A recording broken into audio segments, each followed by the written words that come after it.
She was just a teenage girl, quietly sitting in her first-class seat, excited for the flight ahead. But within minutes, everything changed. A flight attendant stood over her, questioning her presence, demanding she move. Humiliated in front of everyone, she felt the weight of judgment pressing down on her. But what the flight attendant didn't know: this girl wasn't just any passenger, and what happened next? No one on that plane saw it coming. Watch until the end to see the shocking twist. And if you love stories like this, don't forget to like, subscribe, and turn on notifications so you never miss a new one. Nia Williams sat in the plush first-class seat, her heart swelling with pride. She had worked hard for this, countless nights of studying, pushing herself to excel in every subject, and finally, the reward from her father: a ticket in first class for her solo flight. The feeling of accomplishment settled deep within her as she looked out the window, watching the busy movement of ground crew below. The seat was far more comfortable than any she had experienced before. The air in the first-class cabin lighter, calmer. She carefully placed her small backpack under the seat in front of her, adjusting her hoodie. Her fingers absent-mindedly traced the cover of the book she had brought along. Music played softly in her earbuds, providing a soothing backdrop to the excitement she felt. This was her moment, a sign of independence. Then a shadow loomed over her. The voice that followed was sharp, firm, and loud enough for nearby passengers to hear. "Are you sure you're in the right seat?" Nia blinked, looking up to see a tall flight attendant with piercing eyes and a stiff posture. The name on her uniform read Miss Rowan. Her expression was unreadable at first, but as her gaze lingered on Nia, something cold flickered behind her eyes. Nia pulled out her ticket without hesitation, offering a polite smile. "Yes, I'm in 2A. Miss Rowan took the boarding pass, scanning it with a skeptical frown. She checked the seat number, then Nia, then the ticket again. The silence stretched uncomfortably. A few passengers glanced over, curiosity flickering in their eyes. "This is a first-class ticket," Miss Rowan said slowly, as if Nia had somehow missed that detail. "Are you traveling with someone?" "No, I'm alone," Nia answered, her voice steady but quiet.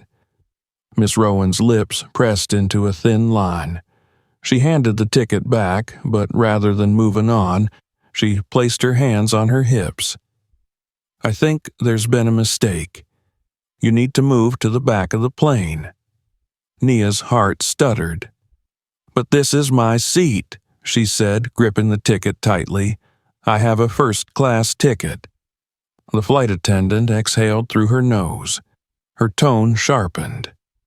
"Listen, sweetheart, I don't know how you got this ticket, but you need to move. Now, you're holding up the boarding process." The words struck like a slap, not just the meaning, but the way she said it. Dismissive, condescending, like she didn't belong here. Around her, passengers murmured, some turning away to avoid involvement, others watching with veiled curiosity. Nia felt the sting of humiliation creeping up her spine, her face growing warm. She wasn't causing trouble. She had followed all the rules. She belonged here. Still, she gathered her things, her fingers trembling slightly.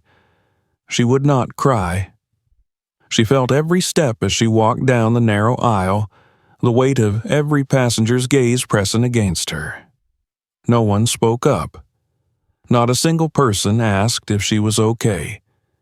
She found an empty seat in the back, far from the comfort of a first class. The difference was jarring. The air felt heavier, the space more cramped. She sat down, stuffing her backpack under the seat again, her body rigid. She pulled out her phone and typed a message to her father. "Dad, they made me leave my seat even though I had the ticket." The flight attendant was really rude, I'm in the back now." She hesitated for a moment before hitting send. The screen dimmed as she placed her phone back into her bag. Outside, the plane continued boarding as if nothing had happened. Inside, Nia sat staring at the small, oval window, her jaw clenched, her pride crumbling. She didn't know what would happen next, but something inside her told her this wasn't over. Nia sat stiffly in her cramped economy seat, gripping the armrest as frustration burned in her chest. The soft hum of the plane's engines filled the cabin, but her mind was racing. How could this have happened? She had done nothing wrong. She had followed the rules. And yet, she had been treated as if she didn't belong. The humiliation still clung to her like a heavy weight. She checked her phone, her heartbeat quickening when she saw her father's reply. "What do you mean, they made you move? Who made you move?" She hesitated before typing back. "The flight attendant. She didn't believe my ticket was real. She said I couldn't sit in first class and made me move to the back." There was a long pause before the next message appeared. "What's the flight number?" Nia's heart pounded. She knew that tone even through a text. Her father was furious, though he would never show it in an obvious way. He wasn't the kind of man to yell or lose his temper. He handled things with quiet authority that made people listen. She quickly checked her boarding pass and sent him the flight number. "Stay where you are. Don't worry about anything." Nia exhaled slowly, her fingers tightening around her phone. She trusted her father completely, but she had no idea what he was going to do. The plane was already in the air, and Miss Rowan had made it painfully clear that she wasn't welcome in first class. Meanwhile, at the front of the plane, Miss Rowan walked back to the galley, a satisfied smirk tugging at her lips. She poured herself a quick cup of coffee, ignoring the sidelong glances from the other flight attendants. One of them, a younger woman named Hannah, hesitated before speaking. "Was there really an issue with that girl's ticket?" she asked cautiously. Miss Rowan rolled her eyes. "You saw her, didn't you? She didn't look like a first-class passenger. Probably a mistake in the system, or maybe she got the ticket from someone else. Either way, I wasn't about to let her sit up here when she clearly didn't belong." Hannah frowned but said nothing. She knew better than to argue with Miss Rowan, who had a reputation for being strict. Still, something about the situation didn't sit right with her. Back in the main cabin, Nia sat quietly, staring at the seatbelt sign. She wasn't sure what her father was planning, but she had a strange feeling that Miss Rowan had just made the biggest mistake of her life. Inside the cockpit, Captain Hughes was reviewing flight data when the intercom buzzed. He reached for the receiver. "This is the captain." A deep, calm voice came through the line. "This is Clint Eastwood." The captain sat up straighter. The name alone carried weight, but the tone was even more commanding. "Yes, sir. What can I do for you?" "There's been a situation on your flight regarding a first-class passenger." Captain Hughes frowned, his mind immediately running through potential issues. "What kind of situation?" "My daughter was removed from her first-class seat despite having a valid ticket. I need to know why." The captain stiffened. This wasn't just a simple complaint. If Clint Eastwood was personally making a call, this was serious. "I was not aware of this, sir. Let me get the details." "I expect an immediate resolution," Eastwood said, his voice like steel. "And when that plane lands, I expect to have a conversation about the competence of your crew." The line went dead. Captain Hughes exhaled, turning toward his co-pilot. "Get me Miss Rowan, now." The intercom crackled to life. "Miss Rowan, please report to the cockpit immediately." In the first-class cabin, Miss Rowan's hand froze on a tray as she heard the announcement, Passengers barely paid attention, but something inside her twisted. She quickly set the tray down, straightened her uniform, and walked toward the cockpit, still oblivious to the storm she had just walked into. Miss Rowan stepped into the cockpit, her posture stiff as she adjusted her uniform. Captain Hughes turned in his seat, his expression unreadable, but the tension in the small space was thick. The co-pilot avoided looking at her, and she could feel the weight of something serious pressing down. On the screen of the in-flight phone, a face stared back at her, a senior airline manager from ground operations. His expression was stone cold. "Miss Rowan," the manager's voice came through the speaker, clipped and professional. "We've received a direct complaint from Mr. Clint Eastwood. He claims that a first-class passenger, his daughter, was removed from her seat by you. Can you confirm this?" Miss Rowan's mouth went dry. She hadn't even considered that this girl had connections, much less those kinds of connections. Still, she held her ground. "Yes, I asked her to move. I believed there had been a mistake. She did not fit the profile of a first-class passenger." The silence in the cockpit was suffocating. Captain Hughes' jaw tightened. The manager on the screen blinked slowly, his face darkening. "Did you verify her ticket before making that decision?" Miss Rowan hesitated. "Yes, but—" "Yes or no, Miss Rowan?" the manager interrupted sharply. She swallowed hard. "I checked it, but I didn't think—" "You didn't think what?" the manager pressed, his voice colder now. Miss Rowan's hands clenched at her sides. "I assumed there was an error. I didn't believe she had acquired the ticket through the appropriate channels." The co-pilot exhaled sharply, shaking his head slightly. Captain Hughes' expression hardened. The manager leaned forward, his eyes narrowing. "Miss Rowan, the passenger you removed is Nia Eastwood. Do you know who her father is?"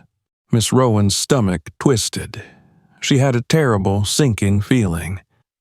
I do, now," she said quietly. "Mr. Eastwood is not only a highly respected public figure, but he is also one of the primary investors in this airline," the manager continued. "You forcibly removed the daughter of the airline's owner from first class, despite her having a fully legitimate ticket. Do you understand the severity of this?"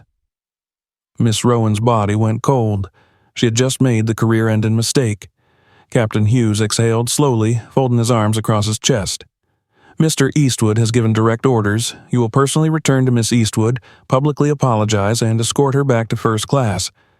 Miss Rowan's lips parted, but she hesitated, knowing there was no argument that could save her now. "And," the manager's voice cut in again, sharper this time, "when this flight lands, you will be required to explain yourself to the executive board. This incident is already under review, and your status as a senior flight attendant is in jeopardy." Miss Rowan's stomach churned. The blood drained from her face, her confidence crumbling. She had humiliated the wrong person. The manager's tone remained icy. "Do you understand?" Miss Rowan's voice was barely above a whisper. "Yes, sir." "Then fix your mistake," Captain Hughes ordered. Miss Rowan turned stiffly and left the cockpit, her legs suddenly feeling weak. She had spent years commanding authority in the cabin, believing she was in control, that she knew who belonged and who didn't. But now she was the one on the verge of being removed. As she made her way down the aisle, she could feel the shift in energy around her. Some passengers were watching curiously, others pretending not to notice, but the tension was undeniable. When she reached the economy section, her eyes scanned the rows until she found Nia sitting by the window, staring outside. Clearing her throat, Miss Rowan forced a tight smile and crouched slightly to be at eye level. Miss Eastwood," she said, her voice lower than before but still strained. "There's been a misunderstanding. I'd like to escort you back to your original seat in first class." Nia turned her head, meeting Miss Rowan's gaze with calm but piercing eyes. She didn't move right away. The weight of the moment pressed down on them both. "I apologize for any inconvenience," Miss Rowan added quickly, feeling the silence around her growing heavier. Nia blinked slowly, then tilted her head. "You're saying it was a misunderstanding?" Miss Rowan nodded stiffly. "Yes, there was." She hesitated, carefully choosing her words. "An error in seating." "An error," Nia repeated, her voice quiet but unwavering. Miss Rowan's skin prickled. "I had my ticket. You saw it," Nia continued, her voice steady, "and you still told me to move." A couple of nearby passengers exchanged glances. They had heard everything earlier. They knew Nia was right. Miss Rowan swallowed hard, her throat dry. "I may have misjudged the situation," she admitted, "but I'd like to correct it now. Please come with me." Nia didn't say anything right away. She could feel the weight of the moment. She could get up and return to first class like nothing happened. She could let it go, but why should she? She picked up her phone and typed out a quick message to her father. "She's asking me to come back now. What should I do?" The reply came almost instantly. "Take your time, make her understand what she did." Nia slipped the phone back into her bag and looked at Miss Rowan again. "I'll go back," she said calmly, "but I want to know why you thought I didn't belong there." Miss Rowan stiffened. I didn't think." "But you did," Nia interrupted, her tone still calm. "You didn't ask anyone else in first class for their ticket. Just me. Why?" Miss Rowan opened her mouth, then shut it again. The entire cabin was silent now, waiting for her answer. For the first time in her career, she wasn't in control. Nia stood up slowly, keeping her eyes on the flight attendant. "If you're going to apologize," she said softly, "at least tell the truth." Miss Rowan's face burned. She had spent years deciding who got upgrades, who got extra service, who deserved priority. She had never expected to be held accountable for a single decision. She took a shaky breath. I misjudged you." Nia didn't say anything. She let the words sit there, let Miss Rowan feel the weight of them. Then, without another word, she picked up her backpack and walked past her. The walk back to first class wasn't a victory march. It wasn't smug or arrogant. It was quiet, dignified, and somehow that made it even more powerful. The first-class passengers turned as Nia entered. Some looked surprised, others quickly looked away, embarrassed that they had witnessed the earlier humiliation and done nothing. Miss Rowan followed behind, feeling smaller with every step. Nia reached her seat, sat down, and calmly placed her bag beside her. She didn't thank Miss Rowan. She didn't need to. Miss Rowan stood there awkwardly, uncertain what to say next. "If there's anything you need," she mumbled, "please let me know." Nia simply opened her book and flipped to the next page. Her silence made it clear. This conversation was over. Miss Rowan turned stiffly and hurried back toward the galley, her face burning with humiliation. She had never felt so exposed before, so completely stripped of authority. She had spent years making quick judgments about passengers, and today, for the first time, it had backfired spectacularly. Miss Rowan stepped into the galley, her heart pounding in a way she hadn't felt in years. Her hands trembled slightly as she reached for a cup of water, but she set it down untouched. She could feel the eyes of the other flight attendants on her, the silence around them louder than any whispered gossip. No one said anything, but their expressions spoke volumes. They had seen what happened. They knew she had been forced to march a passenger back to first class in disgrace. And, worst of all, they knew that passenger was the daughter of Clint Eastwood. Hannah, the younger flight attendant who had questioned her earlier, leaned against the counter, arms crossed.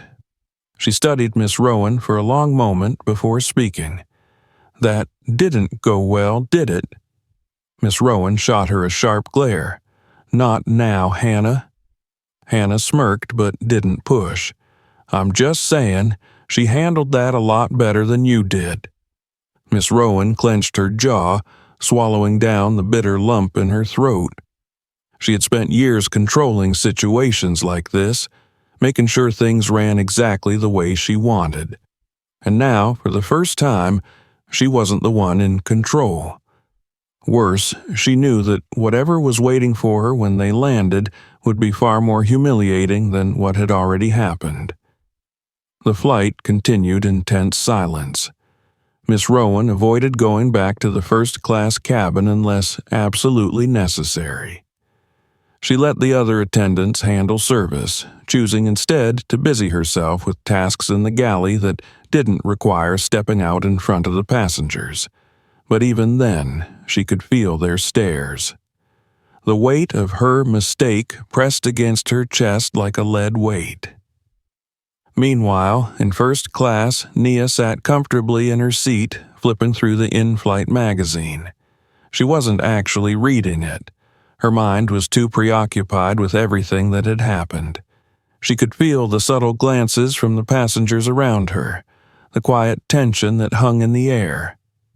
The same people who had ignored her earlier now seemed hyper-aware of her presence.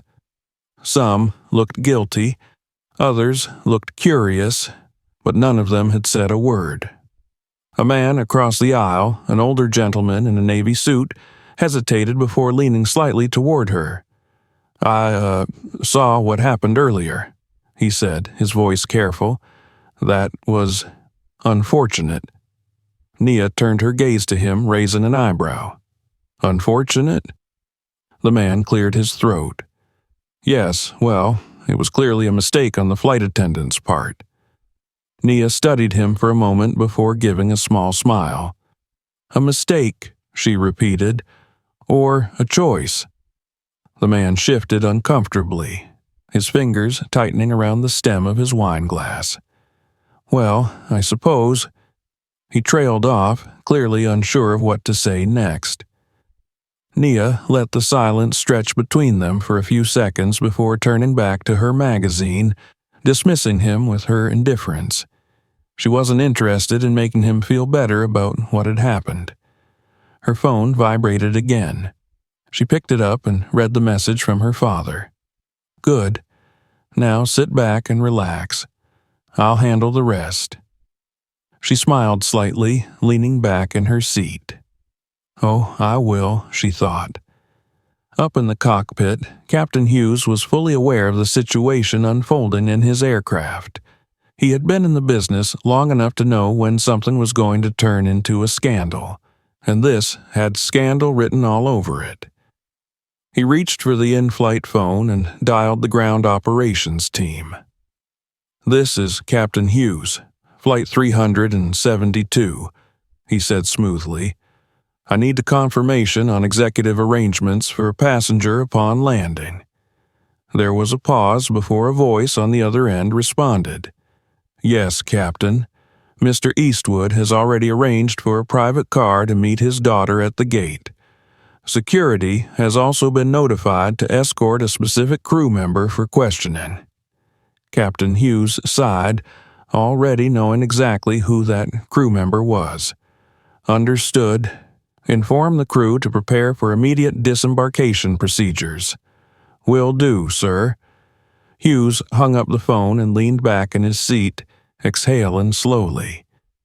He had been flying for over 20 years, and he had seen a lot. Angry passengers, entitled executives, crew members who let their egos make bad decisions. But this? This was one of those rare times where he knew someone's career was about to crash harder than a failed landing, and Miss Rowan had no idea just how bad it was going to get. Back in first class, Miss Rowan walked stiffly through the aisle, checking on passengers, but her movements lacked their usual confidence. She could feel her own crew watching her, their expressions unreadable. She had no idea what was waiting for her when they landed, but she knew one thing for sure. She had made a mistake that couldn't be undone. And the consequences were waiting for her just beyond the runway.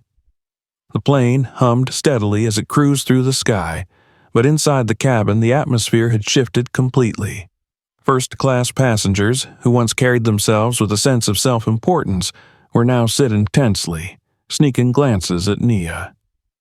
The girl who had been invisible to them earlier had suddenly become the center of attention, not because she had asked for it, but because of the undeniable power she now held.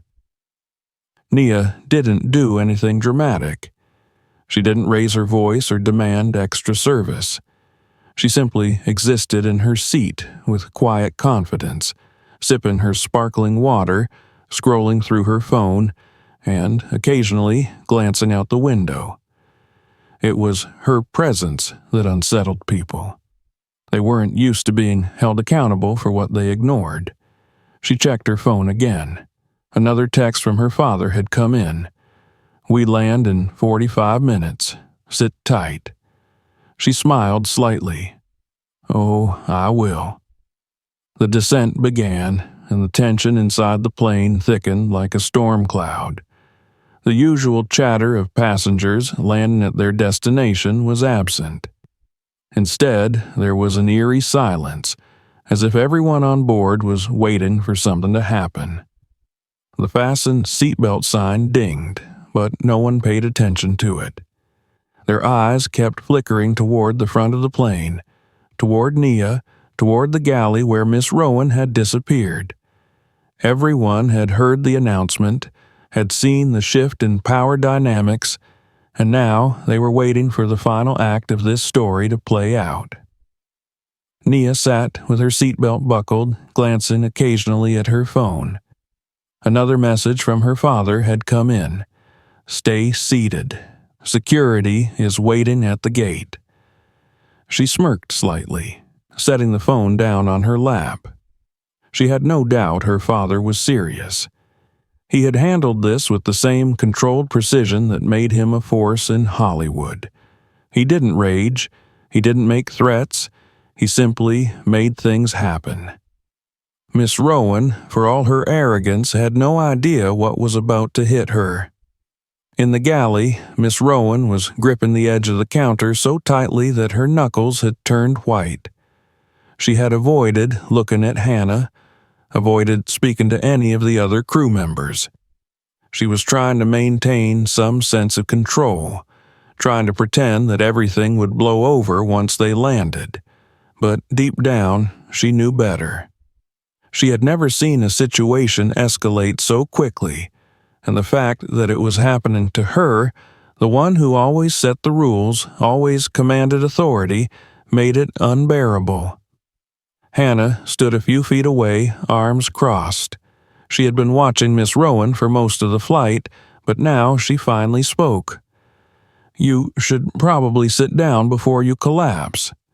Miss Rowan shot her a glare. "I don't need your input right now." Hannah shrugged, but there was something almost amused in her expression. "Fine, but I hope you're ready for what's coming, because in about half an hour you're going to be walking off this plane, and I doubt you'll be walking back onto another one anytime soon." Miss Rowan's stomach twisted. She had been trying not to think about that, but it was impossible now. The seatbelt sign dinged off, and a mechanical voice announced their arrival. The wheels touched the ground smoothly, but inside, everything felt like it had been thrown off balance.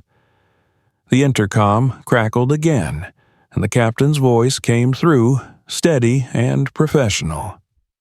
"Ladies and gentlemen, welcome to our destination, The local time is 3:45 p.m. Please remain seated until we reach the gate and the seatbelt sign is turned off.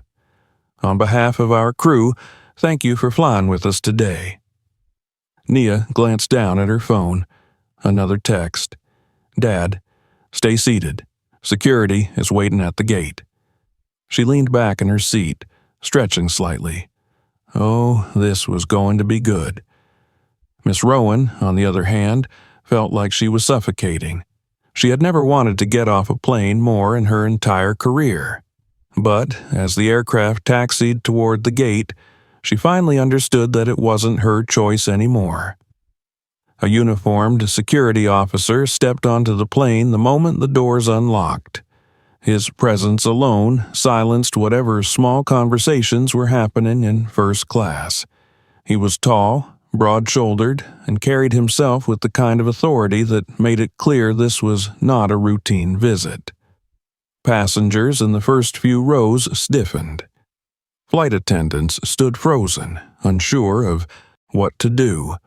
But the officer wasn't looking for them. He was looking for one person. Miss Rowan. The sound of her name sent a chill down her spine. She turned, forcing a tight, professional smile. "Yes?" The officer's face remained unreadable. "You'll need to come with us." A few passengers audibly gasped. Others pretended not to watch, though their ears were fully tuned in. Miss Rowan swallowed, her mouth suddenly dry. "Is there a problem?" The officer didn't blink. "There have been reports of an incident regarding the removal of a first-class passenger. Mr. Eastwood has requested a formal review. You'll need to come with us for questioning." The moment was surreal. Miss Rowan had always been the one with authority, the one giving instructions, enforcing rules, making passengers feel small when she felt it was necessary. And now, she was the one being escorted off the plane.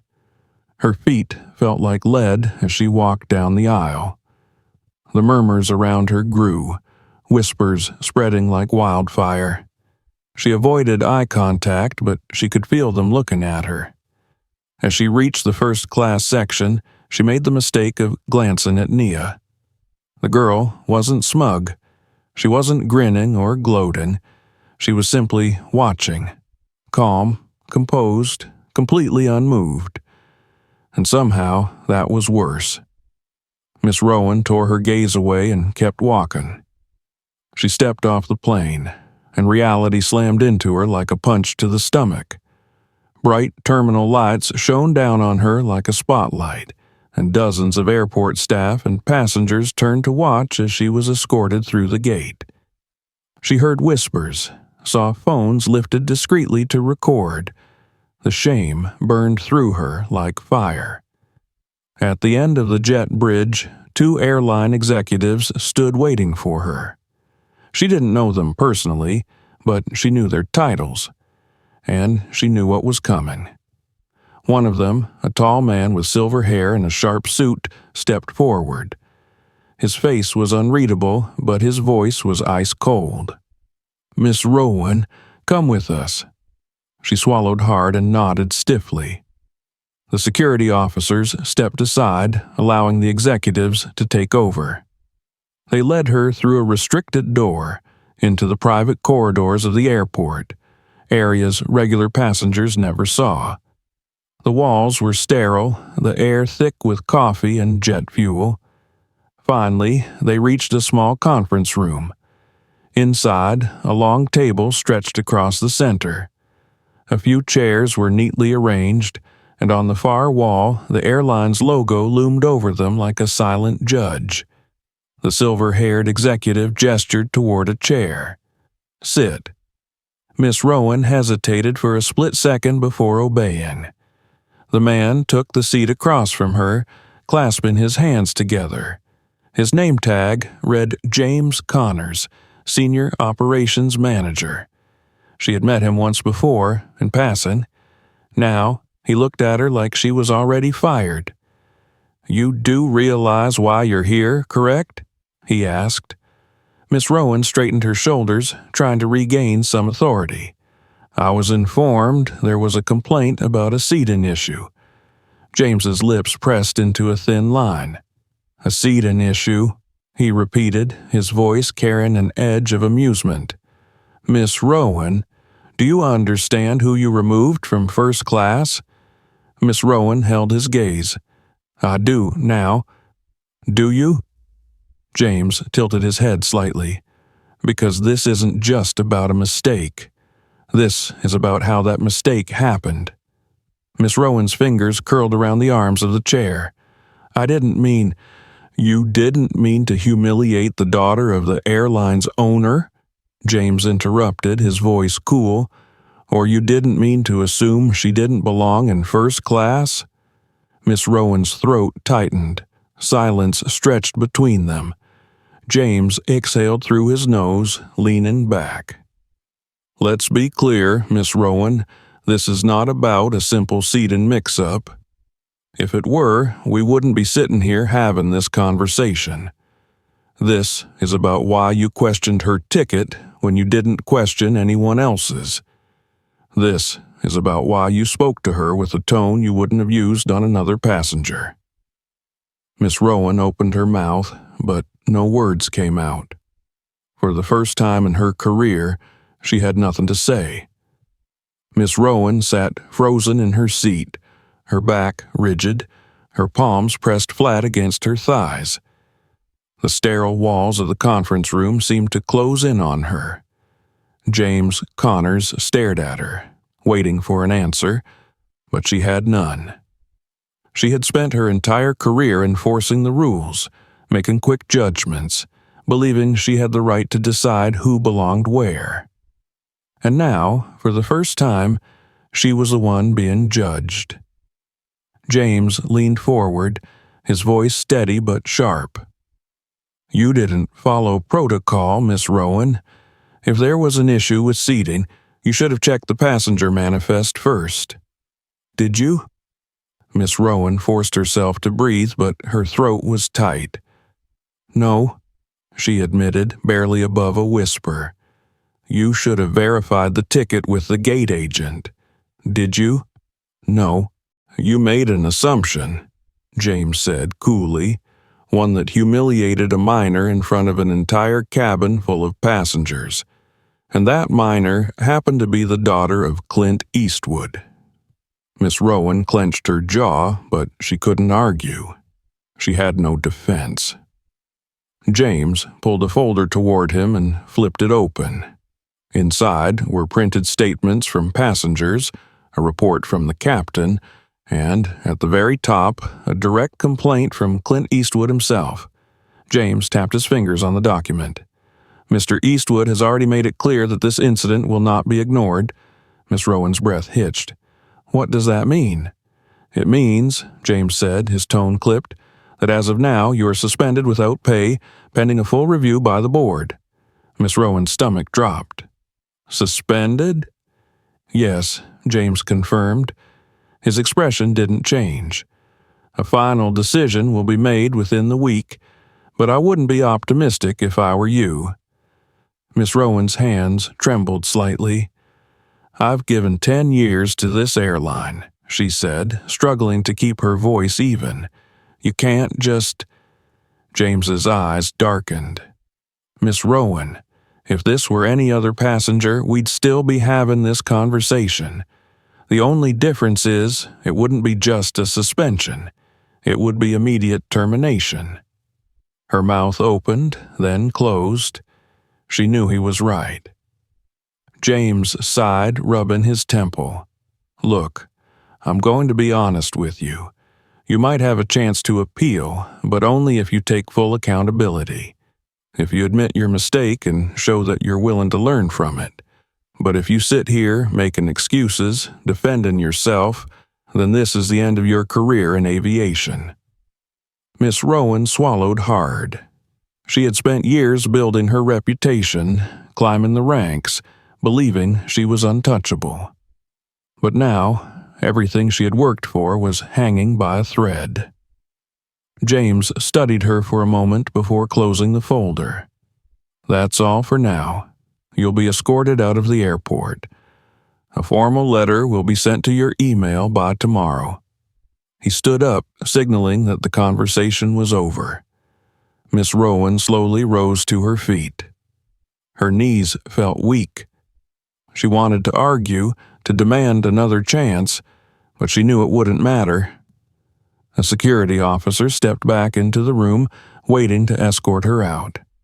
As she turned to leave, James spoke one last time. "Maybe next time, before you judge someone by how they look," he said coldly, "you'll think twice." Miss Rowan didn't reply. She walked out of the room, her head low, her stomach twisted in knots, and for the first time in 10 years, she had no idea what her future looked like. The walk through the airport terminal was the longest she had ever taken. The security officer at her side didn't speak, didn't offer any words of comfort or reassurance. There was nothing to say. She had heard her fate loud and clear, and the reality of it was settling in like a lead weight in her chest, suspended without pay. Her hands clenched into fists as she navigated through the terminal, ignoring the stares from passing employees and travelers. Some people had already heard what had happened. News like this traveled fast in the airline industry, especially when it involved someone as powerful as Clint Eastwood. She had always walked through these halls with authority, head held high, her uniform pristine, but now she felt like an outsider. When she reached the exit doors, she hesitated. The airport had been her second home. She had spent years inside these walls, working tirelessly, making sure flights ran smoothly, ensuring passengers followed the rules. But now, she was the one being removed. The security officer cleared his throat, gesturing toward the exit. Without another word, she stepped outside. The cool air hit her skin as the doors slid shut behind her. The noise of the city filled her ears. Honking cars, distant chatter, the hum of planes overhead. She had never felt more alone. Inside the airport, things were moving quickly. Nia sat in the first-class lounge, her posture relaxed but her mind sharp. She had been escorted here shortly after the plane landed, per her father's request. The lounge was quiet and elegant, filled with plush leather chairs and warm lighting. A few passengers were scattered around, sipping coffee and checking their phones, oblivious to the storm that had just passed through the terminal.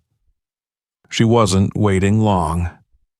A few minutes later, the glass doors slid open, and in walked the man she had been waiting for. Clint Eastwood carried himself with the same quiet authority he always had. Tall, well-dressed, his presence alone commanded respect. He was a man who didn't need to raise his voice to be heard. His words carried weight simply because of who he was. As he approached, Nia stood, a small smile tugging at her lips. "Hey, Dad." He gave her a long look, then sighed, pulling her into a brief but firm hug. "You okay?" She nodded. "I'm good." He pulled back, studying her face, making sure she wasn't just saying that to make him feel better. "They didn't mess with you after you went back to first class?" She smirked. "Nope. I think they were too scared." Clint exhaled, shaking his head. "They should be." They both sat down, the tension in the air finally beginning to ease. "So," he said, folding his hands in front of him, "tell me everything." Nia recounted the entire story, the moment Miss Rowan approached her, the way she had dismissed her ticket, the humiliation of being forced to move. She kept her tone even, never exaggerating, never making it more dramatic than it needed to be. Her father listened intently, his expression unreadable. He didn't interrupt, didn't react with sudden anger, but Nia knew him well enough to see the fire burning behind his eyes. When she finished, he sat in silence for a long moment. Then finally he spoke. "She's suspended," he said simply, "indefinitely." Nia raised an eyebrow. "Just suspended?" He met her gaze. "For now." She considered that. You're giving her a chance to explain herself? He nodded. I believe in accountability, but I also believe in fairness. She needs to own up to what she did. If she does, maybe she can fix herself. If she doesn't, she won't work for this airline ever again. Nia leaned back in her chair, processing that. Do you think she will? Clint exhaled, rubbing his chin. Some people don't learn until they lose everything. She thought about Miss Rowan's face when she'd come to apologize. The tension in her voice. The way she had tried to brush it off as a misunderstanding. It wasn't. It was a choice. A bad one. She won't, Nia said confidently. People like her never admit they were wrong. Clint gave a small, thoughtful nod. We'll see. He glanced at his watch. I have a meeting with the board in an hour. We're going to implement new policies because of this. Nia raised an eyebrow. New policies? Her father nodded. Bias training.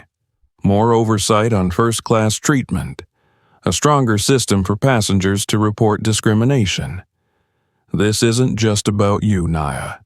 It's about making sure this doesn't happen to anyone else. Nia felt a strange sense of pride settle in her chest. This wasn't just about punishing Miss Rowan, it was about change. She picked up her drink, taking a slow sip. So, basically, she said smirking, she just helped make the airline better. Clint chuckled, shaking his head. Ironic, isn't it? Nia smirked. Karma's funny like that. Miss Rowan sat on the edge of her bed, staring blankly at the airline-issued tablet that still rested on her nightstand. The same tablet she had used to check passenger lists, seating charts, and company memos for years. Now it was useless. She had been locked out of the system the moment her suspension was finalized. Her hands rested in her lap, fingers twitching slightly as she tried to process everything. 10 years.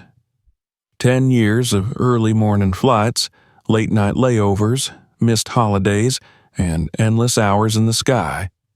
10 years of controlling the cabin, enforcing rules, making sure everything ran her way. And now, it had taken less than 10 minutes to destroy all of it. She glanced at her phone. Her email was still open, the official suspension letter staring back at her. Subject suspension notification from Airline Executive Board. Dear Miss Rowan, effective immediately. You're placed on unpaid suspension pending a formal review regarding conduct on Flight 372. A disciplinary hearing will be scheduled, and you will be notified of further actions.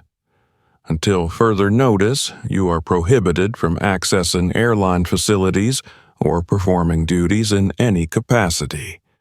Failure to comply with these conditions may result in immediate termination. Further instructions will be provided within 72 hours. Regards, Airline Executive Board. Miss Rowan exhaled sharply, her grip tightening around the phone. This isn't happening. But it was. And the worst part was, she had no one to blame but herself. For the first few hours after leaving the airport, she had been angry. Furious at the way she had been treated, embarrassed by how quickly things had spiraled out of her control. But now, sitting alone in her small apartment, the anger had started to shift. Because for the first time since the flight, she allowed herself to really think about what had happened. Not the punishment, not the fallout, just the moment itself. The moment she had looked at that girl, Nia Eastwood, and assumed without hesitation that she didn't belong. It wasn't a mistake, it was a choice. And now it was costing her everything. A lump formed in her throat. She reached for a glass of water on the nightstand, but her hands were unsteady. She set it back down before it could spill. She could fight it. She could argue. Claim she had just been doing her job, but deep down, she knew. No matter how much she tried to justify it, she had done something that wasn't just unprofessional, it was wrong, and Clint Eastwood had made sure she wouldn't get away with it. Her thoughts were interrupted by a sudden buzz from her phone. A new email notification popped up on her screen. From Clint Eastwood. For a moment, she just stared at it. She wasn't sure if she had the courage to open it. Her thumb hovered over the screen before finally tapping the message. Subject, accountability. Miss Rowan, I'm sure by now you understand the severity of what happened on Flight 372. I won't waste time repeating what's already been made clear by the board. However, I believe in people taking responsibility for their actions, and that includes giving them a chance to acknowledge their mistakes. I am giving you that chance now. If you wish to formally apologize to my daughter, I will make sure she receives your message. However, I want to be clear, this apology isn't for me. It isn't for the airline. It isn't for your career. It's for the person you wronged. If you can't bring yourself to do that, then I see no reason for this conversation to continue. I'll wait for your response. Clint Eastwood. Miss Rowan let out a slow breath as she reread the email. A part of her wanted to delete it, ignore it, walk away from this whole mess and blame it on anyone but herself. But another part of her, one she wasn't used to listening to, told her that this was her only shot at salvaging even a fraction of her dignity. She hesitated for a long time before finally pressing reply. Her fingers hovered over the keyboard. Then, slowly, she began to type. Subject. Accountability. Mr. Eastwood, I don't expect forgiveness, and I won't make excuses. I made a terrible mistake. I didn't just misjudge your daughter. I disrespected her. And worse, I didn't realize it until it was too late. I've spent the last 10 years enforcing rules, thinking I was doing my job the right way. But now, I understand that I let my personal bias influence my actions. Whether I intended it or not, that is something I will have to live with. I would like the opportunity to apologize to Nia directly, but I understand that is entirely her choice.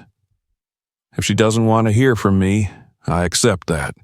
No matter what happens next, I will take full responsibility for my actions. I am sorry. Miss Rowan. She stared at the message for a long time before finally pressing send. As soon as it left her inbox, she set her phone down and leaned back, closing her eyes. For the first time in days, she felt something shift. The storm wasn't over, but maybe, just maybe, this was the first step toward making things right. Nia sat in her father's office, legs crossed, scrolling through her phone while waiting for him to finish his call. She had spent the past few days watching the fallout of what had happened on Flight 372. Seeing articles pop up online about airline discrimination, discussions on social media, and even a few industry experts weighing in on what changes needed to be made. She wasn't surprised. Her father had a reputation for handling things with precision. When something went wrong in his company, he didn't just fix it. He changed the system so it wouldn't happen again, and this time that meant major policy changes, mandatory bias training, increased oversight on first-class treatment, a stronger system for passengers to report discrimination. The airline wasn't just apologizing, it was evolving, and it was all because of one flight, one moment, one bad decision from a woman who had let her assumptions control her actions. Her phone buzzed with a new email notification. She glanced at the sender and her eyebrows lifted slightly. From Miss Rowan. For a moment, she just stared at it. She wasn't sure how she felt about hearing from the woman who had humiliated her, but curiosity got the better of her, and she opened the message. Subject: my apology. Nia, I know I don't deserve your time and I won't waste it with excuses. You didn't deserve what I did to you. You weren't wrong. You weren't out of place. I was. When I told you to move, I wasn't thinking about rules or policies. I was thinking about what I expected to see in first class. And when I didn't see it, I acted without thought. That wasn't just unprofessional. It was unfair. And I'm deeply ashamed of that. I can't change what I did, but I can promise that I will never let myself make a mistake like that again. And if you're willing to accept it, I want to apologize to you directly, in person. If not, I understand. Either way, I just wanted you to know that I do see my mistake now, and I am truly sorry. Miss Rowan Nia read the email twice, her lips pressing together as she considered the words. She hadn't expected an apology, not a real one. She had seen people apologize before, not because they meant it, but because they had to. But this felt different. What happened on that flight changed everything. A single moment of judgment led to consequences no one expected, but in the learned. What would you have done in this situation? Share your thoughts in the comments below.